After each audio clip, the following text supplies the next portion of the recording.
Notre Dame is number one. Notre Dame with a miracle win. He's going in.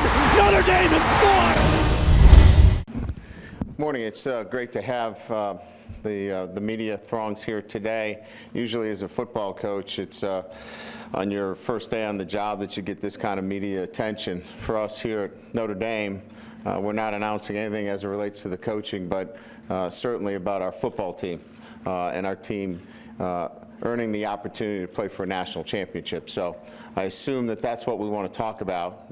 And I'll begin by saying that after our last game, the number one challenge that we had is to prepare our football team for this game. And you know, we didn't talk about the long layoff. We just talked about what we needed to do to win this football game and be the best football team on January the 7th. And there's a lot of pieces that go to that. And I think it began for us with getting our football team back in the weight room and really looking at this as a preparation for a one-game series. And that means our guys had to get back to conditioning element.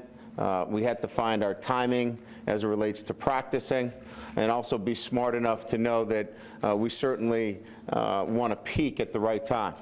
So a lot of the preparation of our football team leading up to today was the balancing of academics, athletics, conditioning, weight training as we move forward. Our staff has been recruiting as well, and so that balancing has taken place up to this week. We're done with exams. This week we'll be doing some community service work a couple of times this week, and we'll practice a couple of times, and then we'll let our guys go home for the holidays. Bring them back, and then 2 weeks of full preparation for Alabama in the national championship. So for me as the head coach standing before you, it's the preparation after the last game. We finished up, as you know, the last week in November, leading up to a January 7th game. There's a lot of work in between. I think our guys have made some good progress, and we've got some more work to do. Along the way, you know, we've worked on any potential injury situations, and we had a couple of guys that had surgery to repair some issues. One, Ronnie Staley, offensive lineman, had surgery on his elbow to repair a ligament in his elbow, so he'll be lost for the bowl game. That was a condition that he had going into the season. And Matt Hegarty had a procedure as well, which will put him out of any practice or bowl opportunities, but we're very optimistic that he'll be back with us come spring. So those two in particular, they will not be available for us in the national championship game. On the other side, a couple of guys that give us some good news moving forward. Zach Martin has announced to me that he will come back for his last season of competition. He will not wait for the NFL to give him a draft status. As you know, he is our most outstanding offensive lineman, and to have him back along with Chris Watt and Christian Lombard, you know, give us three very veteran offensive linemen returning for next year. Also not waiting for the NFL draft evaluation is Louis Nix. Louis will be coming back for his third season next year. We're excited about getting Louis back. And then Sierra is going to wait, Sierra Wood that is going to wait for his evaluation before he makes his decision. Those are really the guys that, you know, we're putting together what they needed to do to make the best decision for themselves. So a bit of good news on that end as well. Other than that, our coaches are back off the road. We are in a dead period right now. So I know from my standpoint, as well as our coaches, we got off the circuit of the Manti Award ceremonies that went from coast to coast, deservingly so, on a number of the awards that he won. And our coaches recruiting, we're all back here and working on our football team. So a good and exciting time for us. That's a bit of a recap. I'll open it up to questions. Brian, up here to your left. When looking at these two teams, statistically very even in just about every category, the biggest difference is red zone and their productivity there, and then their scoring average because of that. What kind of things can you work on between now and then? And you've also talked about the quarterback and his decision-making and how important that is in the red zone. Can you talk about specifics as to what you want Golson to do in that area? Well, if you just look at the start of the year to the end of the year, it's been a progression for Everett, especially in those areas where you put points on the board. So, when you're trying to look at, an A.J. McCarron who's an experienced player coming back versus Everett Golson, you're going to give A.J. early in the season, obviously the edge because, he's been there. Everett obviously was learning along the season as it went up, and he's gotten better as we've gotten closer. So we think we've addressed those through just maturity and understanding. We'll continue to work on our red zone efficiencies and specifically just spend more time in practice so he becomes more comfortable in that area of the field. In terms of Alabama's success in red zone scoring touchdowns, how much of it is them just physically overpowering opponents? Oh, I think that has a lot to do with it. And they're certainly in a position where they can run the football effectively, play action pass. They've got a guy that can go one-on-one and match up if you go man. So they have a lot of the elements that you need to be successful, and we think we do too.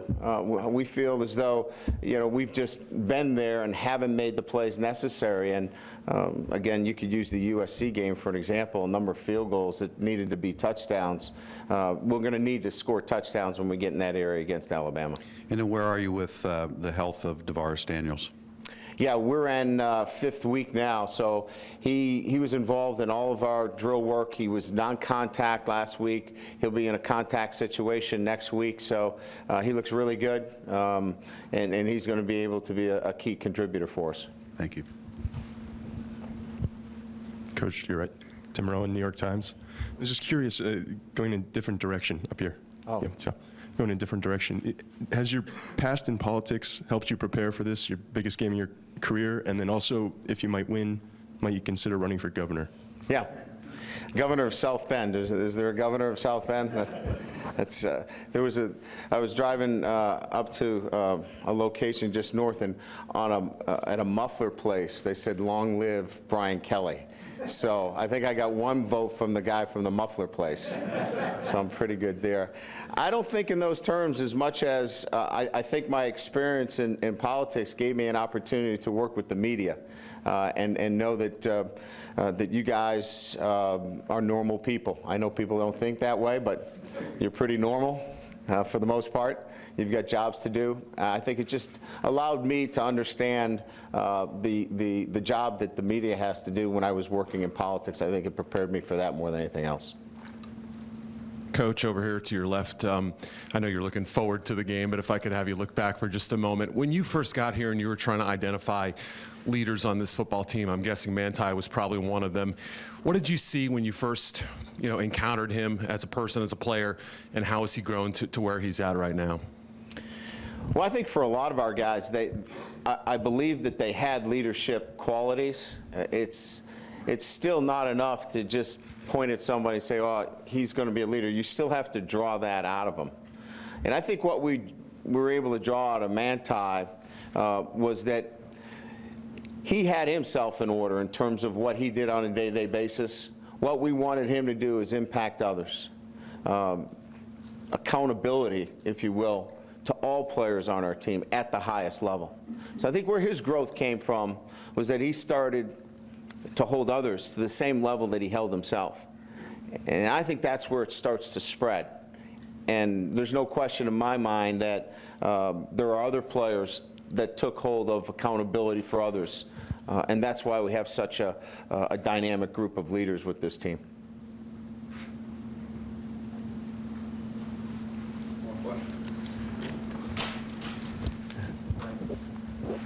Hey, Brian. Bit of a big picture question, but just how instrumental has Paul Longo been over the past 3 years to just with the work he's done with this team? Well, we certainly wouldn't be the football team that we are today without our strength and conditioning program, in particular the leadership that Paul brings us. He's been with me at the last 3 stops, knows exactly what I'm looking for in terms of developing our players, not just in the weight room, but outside the weight room. You got to understand, one of the huge dynamics of a strength and conditioning team is that when the coaches are away for 3 months and they're not able to have interaction with your football team, that has to be the biggest jump that a football team makes has to be during those 3 months. Understand there's 105 players out there, and we have 3 strength and conditioning coaches, 3 for 105. So you can imagine how important he is to the development, not only as it relates to their strength, but conditioning and their ability to go above and beyond. And so he's an integral part. I consider him a leadership part of our entire operation, and he's been instrumental into getting us to where we are today. And switching gears a little bit, what would you say has impressed you the most about Theo's just versatility in the way he's been able to handle all the switches through the 4 years, and especially this year? Well, there's been, for me, always that love of playing the game. He loves to play. He comes to practice with that same kind of attitude every single day. I think he needed to get more comfortable as a player. He at times was not as comfortable at the wide receiver position. So I think when we got him back with the ball in his hand as a running back, he really blossomed as a complete player. I think the stages that he went through this year were that he exerted his will. He played physical. He had a determination. He made a number of big plays during the year. I'll go back to Purdue. I'll go back to Pittsburgh. I'll go back to games where he exerted his presence on the field. So it's one thing to go back to a position where you feel comfortable. But when he went back there, he impacted our games with a senior's kind of resolve that I'm going to find a way to win this game. Brian, all the way up here. You just talk about Stephon and kind of the anchor that he's providing for your defense right now. Obviously, he was a big-time recruit when you got him.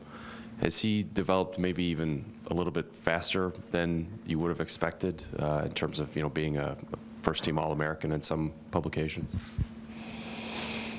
Yeah, I don't give much stock to the All-American status. We respect that, and we're happy that he's an All-American, but we look at it a whole lot differently. How we evaluate our players, there's no recognition that changes the way we look at them. Stephon's process in terms of developing into the player he is today has been one where he had to be unselfish, first and foremost. He had to be a guy that was committed to being solid against the run, and not just, I want to be an edge player. He's seen by the number of sacks that he has this year that he can be both. So the transformation for Stephon Tuitt for us is that he's embraced his role of being a guy that will play the 4 technique and be a 2-gapper against the run, and also be able to rush the passer and do both. That's the transformation that we've seen that we're most pleased with as it relates to Stephon. And he's only going to continue to get better as we move forward. Again, this is really, truly his first full year of playing the game. And he went through some ups and downs. Playing in a 12-game schedule was a little different. There were some areas where, we had to get him through, week 8 or week 9 or week 10. So we saw a guy really maturing and developing, but more than anything else, accepting the role on defense is what we as coaches most appreciate. We've asked you a dozen different ways about Everett Golson's development, whether it be red zone or leadership. I'm just curious about handling the spotlight of all this national championship game, how you've seen him develop, that you have confidence that he can handle this. This isn't going to be too big of a stage for him or too bright of lights. Well, I don't know that you can say for certain that there won't be, some nervousness there, but he's been on some big stages. I mean, the USC game was a pretty big stage, to go undefeated, to be on national television. Heck, the kid started, I think, 3 or 4 games that were on national television. So, and pretty hostile environments at USC, at Oklahoma, at Michigan State. He's got enough seasoning. I would be very, very surprised if he can't handle the moment. I think he's got enough experience this year that he can go in there and play the game. He'll be like anybody else. The nerves will have to settle down, but I think as he gets into the flow of the game, once you start seeing him smile a little bit, I think everybody that watches him knows that that's when he plays his best. Brian, over here. Eric Hansen with the South Bend Tribune. Just following up on the Golson question, with all these extra practices and no games in the middle to have to deal with, what are you looking for from Everett? What do you want to see improvement-wise as you move towards this bowl game? There's a lot of things that we want to see. I think, you know, in this preparation sometimes you have to be careful that when you're practicing that you don't slip up and start to create bad habits. You know, going out there and trying to make plays without staying in the realm of the offense, because you know it's your guys you're going against. You know, they're not going to hit you. It's you know, you're not going to get a penalty on this play. So really trying to keep them focused on playing 11-on-11 football, even though it's against your teammates, and still being disciplined in everything you do. That's the huge challenge that we have with a young quarterback that wants to do more and more, is that we almost have to make certain that we do less and less, but we do it better and better. That's the biggest challenge as it relates to Everett. And then the fun part is taking some of the things that we know that we have to work on and really focusing strictly on those things, whether it be red zone, whether it be quarterback runs or third down and long. We can now focus on his development in those areas. But by and far, the most concerning thing for me is to make sure that we don't develop bad habits in this time when there's a lot of half speed, three-quarter speed action going on. I know a lot of the way your coaching staff works is how the pieces fit together. How does the Bobby Elliott piece fit, and can you talk about his contributions in his first season here? Well, first of all, it's staff chemistry, and we've got an incredibly strong group on the defensive side of the ball. Bobby Elliott coached Kerry Cooks, our co-coordinator, and Bob Diaco. You know, he's somebody that has a great deal of experience as a coordinator on the BCS level, an incredible amount of experience, and he doesn't have an ego. He wants to just fit into the staff dynamics, and that's just for us, that's one of our key ingredients to success, is to have a staff that puts their egos aside and really works on you know, the development of their players, and he's done an incredible job. Brian. I'm sorry, Len Robbins, New York Post. I guess it's an Everett day. You talked about the stages that he's been on. I believe it was after the Oklahoma game, he said to us very openly that he didn't think he could win that kind of a game 2 or 3 weeks prior. What are you seeing, though, in practices, the subtle things that we're not seeing, that you haven't talked about, that lead you to believe that the moment won't overwhelm him? Well, there's a lot of things. I think those comments that he made at that time had a lot to do with him not finishing some games leading up to that. You know, as you know, we had to take him out in a couple of occasions. Now, we did that to win the games, but if you think of it just from an Everett Golson standpoint, there had to have been at times questions about, does Coach Kelly want me to be the guy here? You know, is this my job or is it Tommy Rees' job? Even though we told him it was his, you know, those actions probably weren't clear enough for him. So I think once he knew after the Oklahoma game that he was the guy, the confidence level and the trust builds and builds and builds. And I think that's why I'm confident that the moment won't be too big for him, because he knows that we've got 100% confidence and trust in him that he can go in and win us a national championship. Do you believe he's going to have to make a couple of plays in the passing game, considering how good Alabama is against the run, and they have been somewhat susceptible to the pass, maybe because people can't run on them? Do you believe he's going to have to make a couple of plays in the passing game?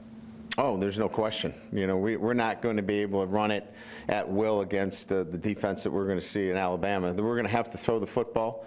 We're going to have to find some big chunk plays, and he's going to have to be integral in that. And he knows that. We know that. I think Alabama knows that, too. He's got to be a guy that creates some plays for us at the quarterback position. Brian, Pete Thamel from Sports Illustrated. Coming into your tenure here, and then even coming into this season, there were questions about Notre Dame's seat at the table in the big picture in college football and such. Can you talk a little bit about how this season has sort of reaffirmed Notre Dame in that top echelon, and how, and obviously the way the BCS is realigned now, your place there being secure? Well, two things stand out. One, before the season started, before we had won one football game, we were able to gain access to the Final Four. So I think everything that led up to this season still made it clear that Notre Dame had a seat at that table. After winning this year and showing that we can win nationally against perennially great programs, I think it just secured our philosophy of being an independent and being part of the national landscape. So two things came together. One, that we had that seat before the season started, and then we strengthened that decision by going undefeated. I think those are the two things that came together this year for us. I'm going to piggyback on Eric's question about Bob Elliott. I think going into this season, it would have been fair to say that your secondary was considered a weakness or an area of question coming in, especially after you had the critical injury early on to Slaughter. How has Bob Elliott's sort of veteran hand helped sort of guide a young and inexperienced secondary, and obviously specifically the safeties, to a point where it's probably become one of your strengths? Yeah, 3 wide receivers, recruited as wide receivers that are playing for the top defense in the country. Bob Elliott and Kerry Cooks have done an incredible job back there in developing those players. And I would also say, it's easy to talk about Matthias Farley, moving over there, and Kavari Russell is a true freshman.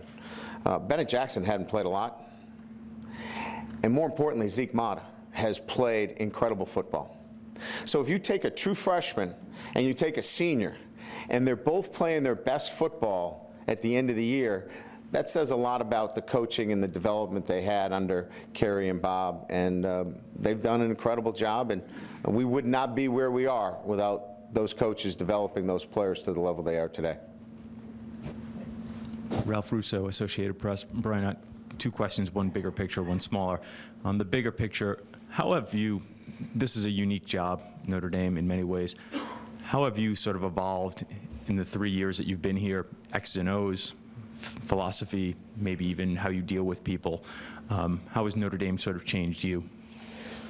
Well, I had 19 years of head coaching experience when I got here, and I thought that would prepare me, and I think it did in a lot of areas, but not in all of the areas necessary to be the head coach at Notre Dame. I think the job tends to distract you. There are a lot of things that pull you away from the primary reason why you want to be the head coach at Notre Dame, and that is graduate your players and play for a national championship. Now, to do that, you have to have the pulse of your football team. You've got to have relationships with your players. And if you're already going around the country half the time doing other things other than working with your football team, it's hard to have the pulse of your team. So I made it a point that I was going to spend more time with our team this year, because that's why I got into this. I want to develop 18 to 21-year-olds. So my development as the head coach at Notre Dame this year has been about getting back to why you would want to coach college players, because you want to learn about them. You want to know their strengths and weaknesses. You want to help them with leadership skills. You want to help them when they're not feeling confident in their ability. And that's why it's been, for me, the most enjoyable year of my 10 years the head coach at Notre Dame, is that I got a chance to spend more time with my team. And the other thing I wanted to point to is, with this game, in the past, Urban Meyer, for example, made no bones about the fact that he used the fact that Florida was an underdog against Ohio State to try to motivate his team. It seems like underdogs have done well in this game. I don't know if you can quantify why, but Notre Dame's an underdog. Are you the type of coach who would use, hey, you've been slighted, hey, nobody respects you, as a way to sort of fire up your team? Do you think there's an advantage to that? I mean, I've used that technique before in my time as a head coach. I don't know that that is as pertinent, because it's a one-game deal. I mean, it's all or nothing, and both teams have different dynamics to deal with a long layoff. Preparation is more important than any kind of fire and brimstone speech that I could bring to them. the preparation is really where this is going to be at, and getting your football team to be at its peak on January the 7th. So although I don't disregard that could have influences on other situations, I don't see that as primary to what I'm spending my time on, and that is making sure that over this month that our football team is peaking for a one-game winner-take-all. Coach, right down in front, talk about this team and just how far you guys have come. I mean, to start the season unranked and to be where you are now, ranked #1 in the country in this position, first of all, it has to make you smile, but it has to make you proud as well. Oh, there's no question. I'm very proud of my staff, all of the players. And when you talk about pride, you talk about pride from within. In other words, all of our players know, as well as our coaches, what we had to sacrifice to get to this point. And I've said this a number of times. You know, what we've done this year more than anything else is that, you know, our guys care about each other. I don't want to say they hang out together, every one of them, and that they love each other, but they really care about each other. When you care about each other, you have a chance to be a good football team. And that came together this year. They care about each other in the locker room, and then they learned how to play the game the right way. And those two things came together. So there's a lot of pride because there's a lot of work behind the scenes that go to those two things in particular. And that is guys caring about each other and playing the game the right way. And could you just talk about Manti and everything that he went through the past couple weeks, all the attention he got, and now coming into this game, just where his mind frame will be and the hunger that he's going to have just to play football and get all that behind? Well, I thought he did a tremendous job of handling, you know, the incredible process that he went through. And he respected every night where he was being awarded something. All those awards were significant to him and his family. He was approachable. He was great with people. And it was, for me, an amazing thing to see this young man go from city to city and treat each one of those awards as they were individually as important nights.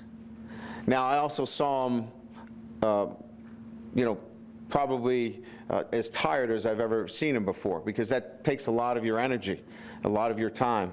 And I would tell you that when he got back here last week, he was excited about staying up late to work on exams. He was excited about being a college student. He was excited about getting back to practice. And that's the amazing thing about this young man, is that he can be so professional and so keyed in on how important each one of those events are.